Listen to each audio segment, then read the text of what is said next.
a Toronto beer writer said if you take 2 days off per week, that works out to be 104 days per year. So say like whichever 2 days you want versus drinking every day.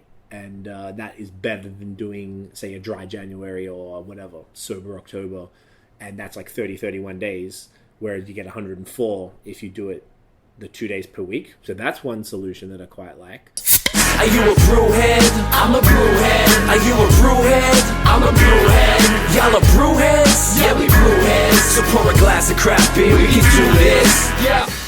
What's good, y'all? This is C-Certified Brewhead, and welcome to episode 151 Beer and Other Shit, the podcast. This evening, we're coming to you live and direct from Montreal, Quebec. And mates, this is a first for us. We've done a few firsts lately, it seems. So, if you're watching, you can tell it's just me. If you're listening, you can also probably hear it's just me. This is something I've been wanting to try for a while. Essentially, this came up. I had kind of no choice. If I didn't do this, we wouldn't have a podcast this week. And what I'm going to be talking about today is balance in beer and in drinking and kind of moderation in life in general.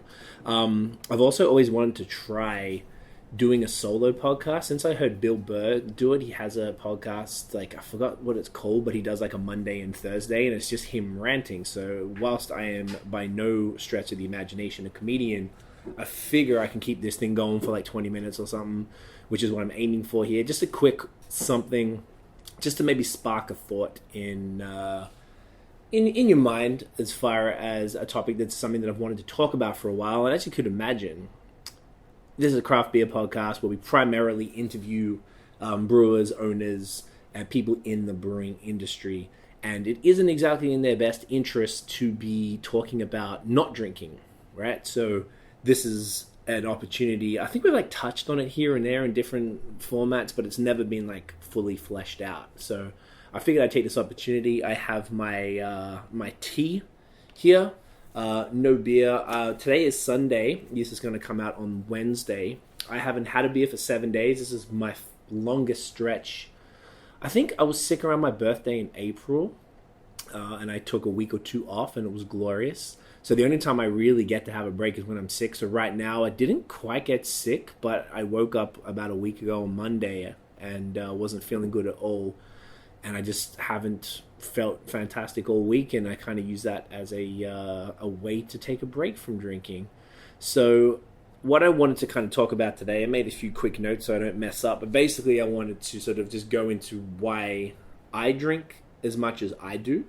I think I'm a bit of an exception, but I think a lot of people could also relate to that, and sort of just go into a few ways, why it's important to have balance, and also a few ways and methods you could use to sort of have some balance yourself. So, I guess I'll just the holistic view is, as you guys might have known, depending on how long you followed the podcast, we started the podcast in 2015, super casual.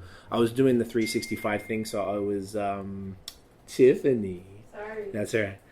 We were doing the reviews. I was doing the reviews. Scott and I were, he was doing it for a bit. I was doing the reviews, so it was like pretty regular, but like nothing super crazy. Once we started the podcast, it was still pretty chill. And then it really ramped up at the end of 2016 and 2017 when we started doing the videos. We started doing the videos actually early 2016, but as that progressed and we were doing them more regularly, we added in the Versus segment and then the BML segment. And the BML has really been I guess the anchor for me for why I've been drinking so damn much, for better or for worse.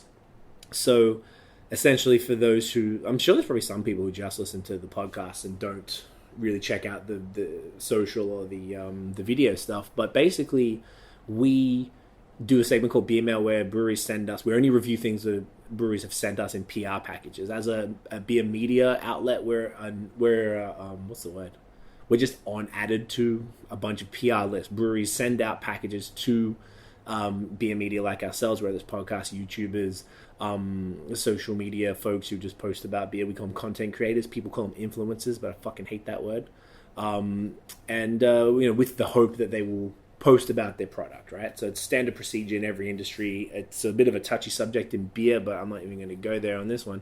But this basically normal marketing procedure. So because I guess that we sort of are rare.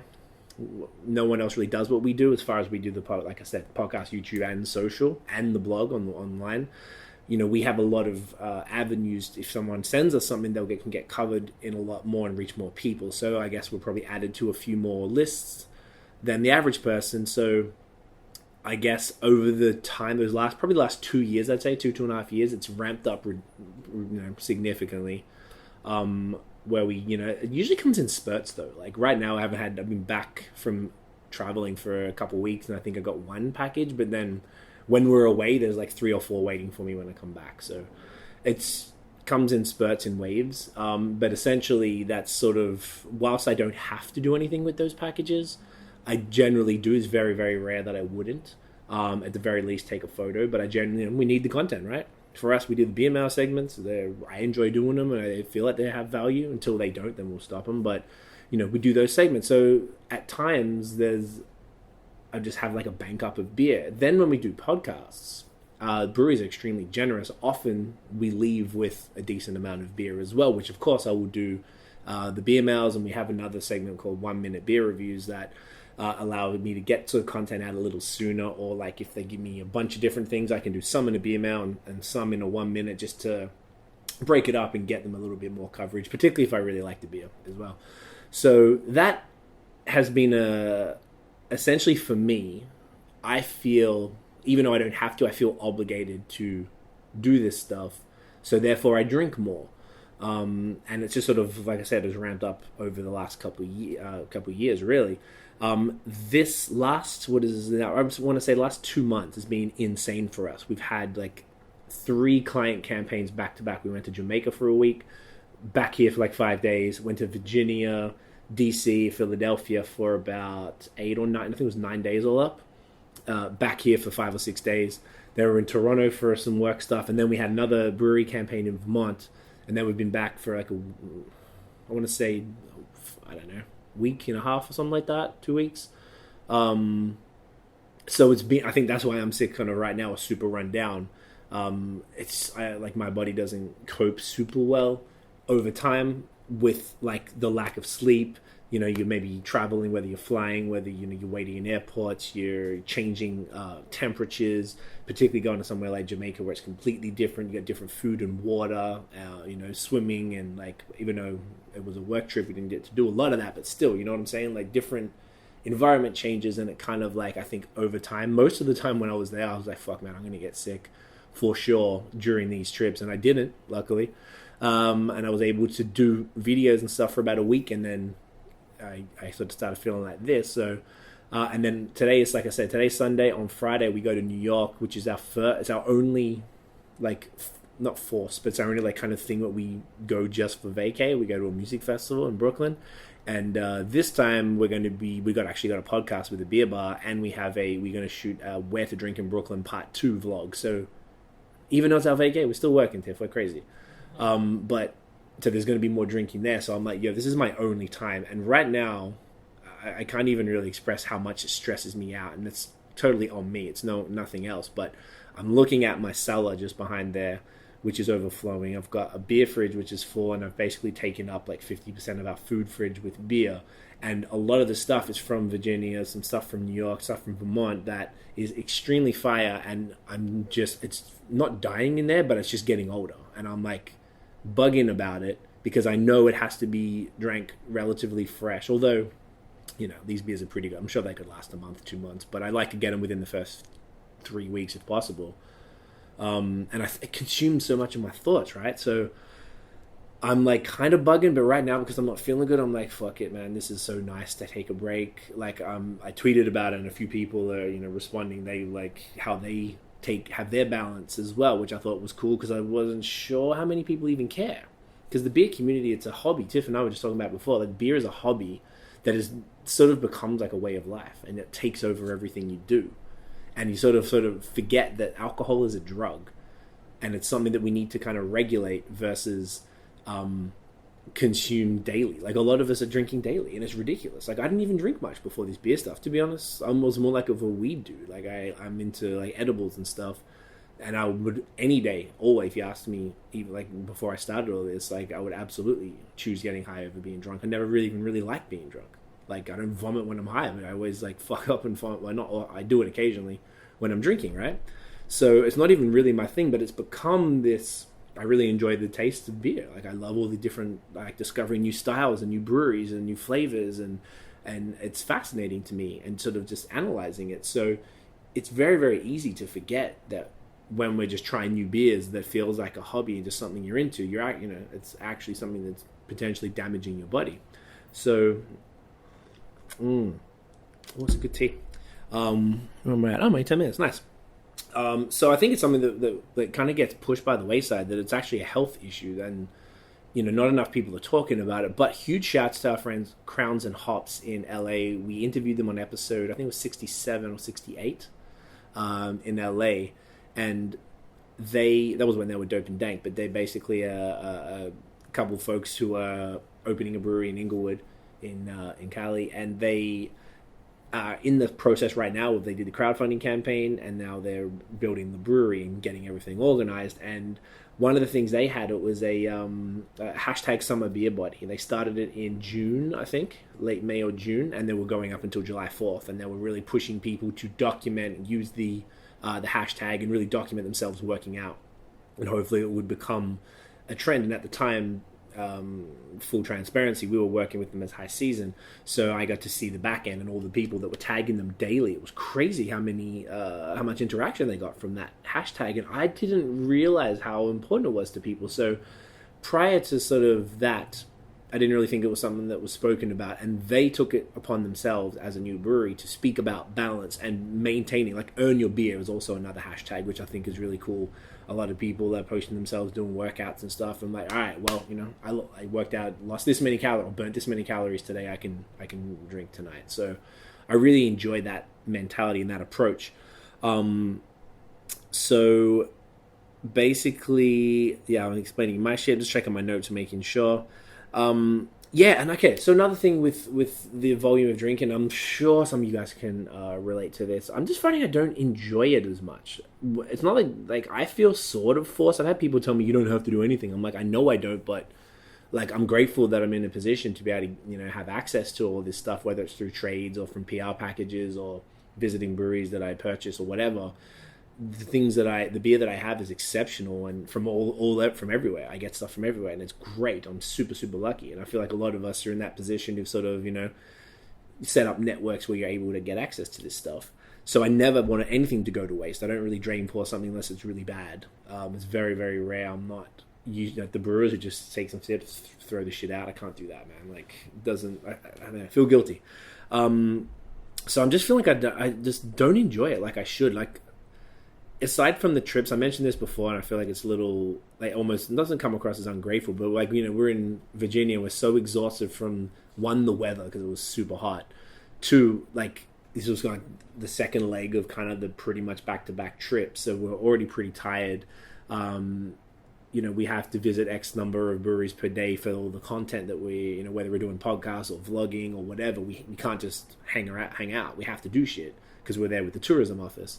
So we're at somewhere like the Vale that I've wanted to go to forever, and by the time I got there, I'm full, I'm tired, I just didn't feel like drinking, and it's like, man, like I got some stuff to go, and I had a couple beers there, and I enjoyed it, but it was just something that you sort of, I don't know, it's like I don't like that. It's annoying. It's not what I want. I want to go to some of the best breweries in the country or on the continent and like soak it up and really experience it.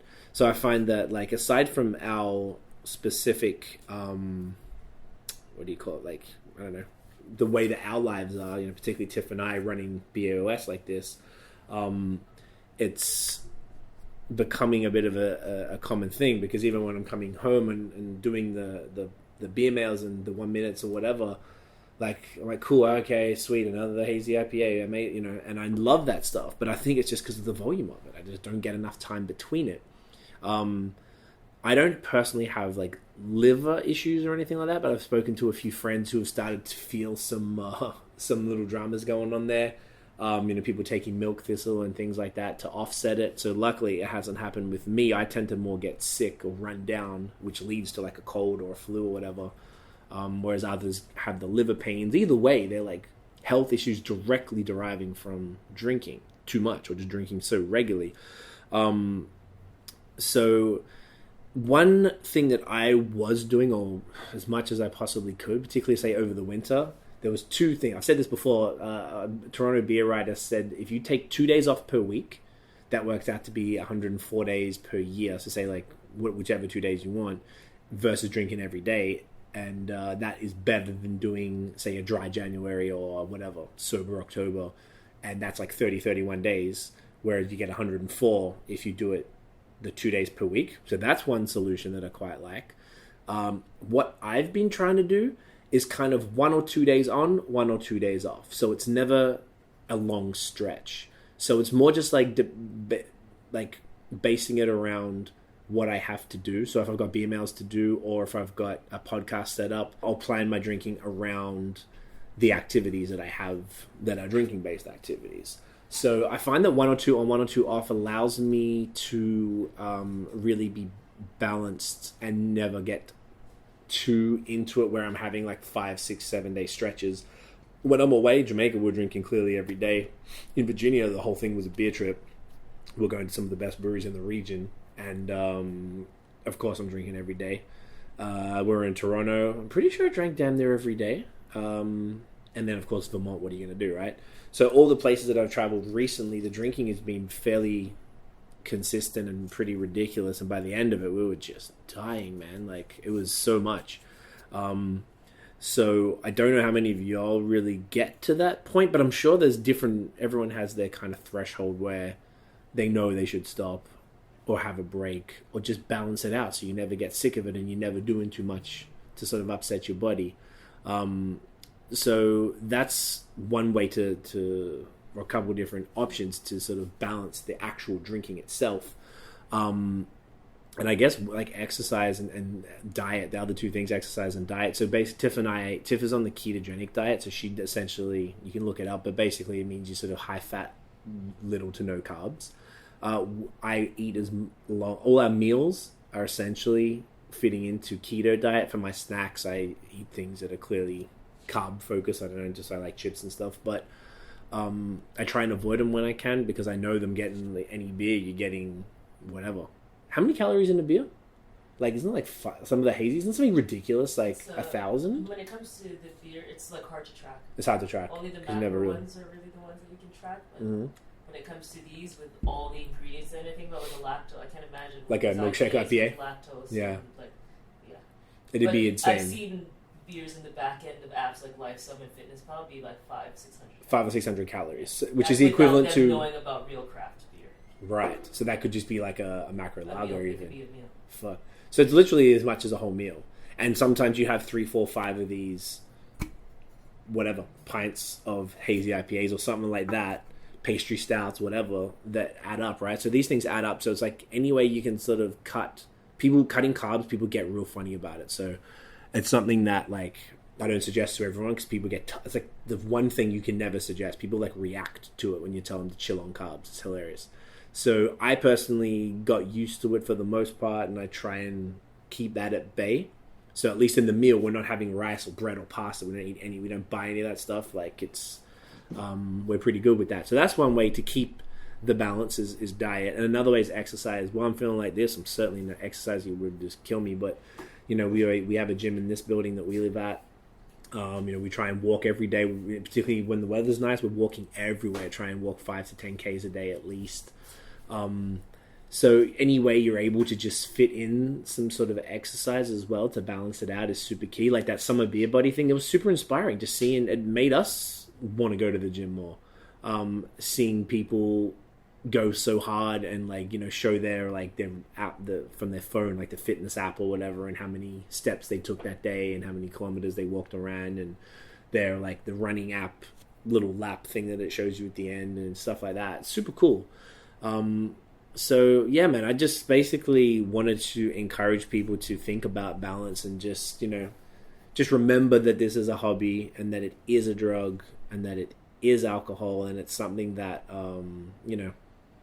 we need to be a little more conscious of. We need to talk about more. I don't really see people talking about it aside from Crowns and Hops. No one's talking about it. I've never seen another brewery proactively do it. I mean, I've seen like Dominion City. I saw something today. They have a running club or something that they were going from. I thought that was dope. I swear I've seen a few other breweries do stuff like that, like running focus things. That Town, I think. Town, that was the other one I was thinking too, right?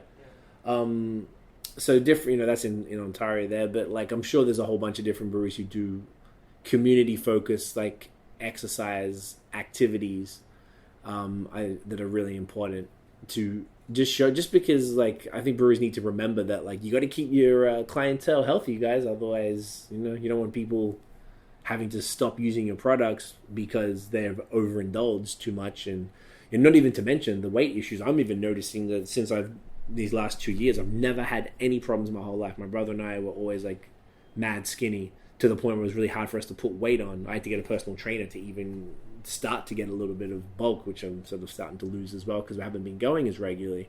But I've never had any sort of like weight or stomach issues, and I've absolutely been getting those the last 2 years, and it's really hard to keep under control because I don't have as much control over the beer consumption as maybe the average person who could just keep it to the weekends or something like that. Man, if I could keep drinking to the weekends, that would be amazing. It's like one of those things where I start to get through the stuff and get hold of it. I'm like, all right, cool. And then something will happen. We'll have a bunch of trips, or like I'll get a whole bunch of packages at once, and then boom, back to square one. So I haven't found a way to sort of get ahead of it. And most of the beers that I prefer to drink don't have a huge lifespan. So I don't have a lot of choice in the matter. So I'm still trying to figure out what works for me. Like I said, the 1 or 2 days on, 1 or 2 days off is the best solution that I've found so far.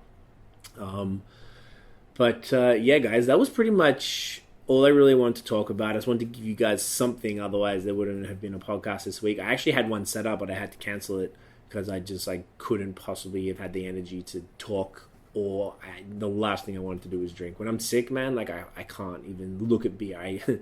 All my social media is just at least 50, 60, 70% beer, and it's really annoying to me when I'm feeling sick that I see that shit all the time. So I wasn't able to do it, but I figure you know what? Let's see how I can go on a nice short solo rant type of thing. And look, this is like a cool backup thing for me. It's actually becoming a little challenging at this point to be able to get new interviews every week. Whilst we travel a decent amount, I'm starting to, if we're in Montreal, like ongoing, it's hard, man. It's really hard. I don't have a lot of options here. A lot of breweries, I've bitched about it before, like aren't super communicative, or maybe they don't speak English, or they're out of the city and I don't have a vehicle, so it's harder to get to. So as a backup, if there's anything that you guys want to hear us, or just me or whatever, rant about, let me know. Hit me up on any of the DM at BAOS Podcast everywhere. Hit us up, send me a DM, send us a message, let us know. The other option would have been the craft beer marketing podcast that Tiff and I do, but then we probably would have had to drink during that, and that wasn't happening. So if there's any other thoughts and things you want us to touch on another craft beer marketing podcast, because I want to keep those going. I really enjoy them, and the response. I think that the first one we did is the most downloaded podcast of all time. It is, yeah. As of the other day, it was changing. It was going back and forth with the lactose episode with Noah, which is hilarious to me. The lactose is the popular one. It shows our viewers know what the fuck is up. Or actually, no, the listeners, not even the viewers, because this is just for the downloads for the podcast. So, yeah, man. If there's anything you guys want us to touch on in these sort of episodes where we're not able to get interviews, we do our best, of course. Wherever we go, we always do something. I got a few things lined up in the next few weeks, so we should be good. But we're going to be in Montreal most of September, so I don't know what's going to happen there. So, guys, I hope you enjoyed that. Let us know what you think. I'm super curious. I hope this was interesting, and I hope at the very least it makes you just, take a look at your drinking habits and how often you drink and how you're sort of handling that in your life, and how you can, adjust that if it needs to be adjusted to make things a little healthier for yourself. So, guys, thank you so much for tuning in. If you enjoyed the episode, mate, smash a thumbs up. Hit subscribe below. Hit the notification bell so you know when the new drops. Follow us on social media at BAOS Podcast. And check out the long-form audio so you can hear some awesome interviews, sometimes rants from my damn self. Bunch of cool shit coming, guys. That is it. Thank you for watching and listening. We'll see you in the next episode. And as always, get it in. Yeah, but not beer.